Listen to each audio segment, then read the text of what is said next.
पश्चिम बंग खेत मजदूर समिति द्वारा पिछले 2006 में सुप्रीम कोर्ट में एक केस दायर किया गया था, जिसमें डुवर्स के लगभग 29 चाय बागानों के मजदूरों का बकाया भुगतान की बात कही गई थी।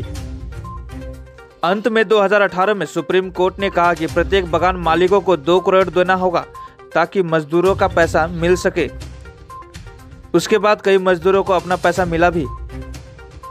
बाद में सुप्रीम कोर्ट के आदेश में एक कमेटी का गठन किया गया, जिसमें पीएफ डिपार्टमेंट, लेबर डिपार्टमेंट और बागान मैनेजमेंट और एक पिटिशनर को मिला के एक कमेटी बनी। फिलहाल 29 बागानों के करीब 127 करोड़ रुपए बकाया भुगतान करना है मालिक पक्ष को।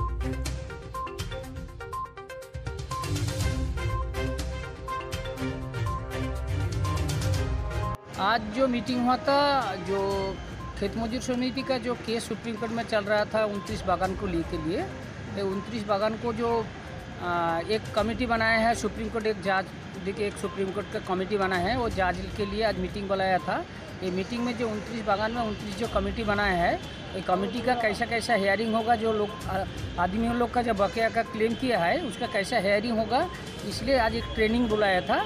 तो 2 पार्ट में मिस्टर जस्टिस सापरे था, उन लोगों ने आदमी को समझाया कैसा कैसा आप लोग हेयरिंग में कैसा कैसा डॉक्यूमेंट्स देखना है, कैसा कैसा आदमी का क्लेम देखना है, कैसा कैसा क्लेम भरना है, क्या क्या डॉक्यूमेंट देख के उसको जांच करना है, ये बोल रहे मीटिंग। कितने बागान से लोग जुड़े थे? इधर से आए थे आप लोग, शाम सिंह है, तारपरे बामुंडा का टंडू है, और यंगटोंग है, और इधर रामझोड़ा, कालचीनी, रायमाटांग, चिंचुला, लंकापाड़ा, धुमचीपाड़ा, हंटापाड़ा, बीरपाड़ा, गैरगंडा, टोटल 29 बागान। टोटल 29 बागान। टोटल 29 बागान थे। जो बागान में कमेटी बनेगा उसमें कौन कौन रहेंगे? वो कमेटी में रहेगा, एक है पीएफ डिपार्टमेंट से एक आदमी रहेगा, लेबर डिपार्टमेंट से एक आदमी रहेगा, पिटिशनर पश्चिम बंग खेत मजदूर समिति तरफ से एक आदमी रहेगा, और बाहर का जो रजिस्टर टीडीएन है उनका एक आदमी रहेगा। आपका नाम?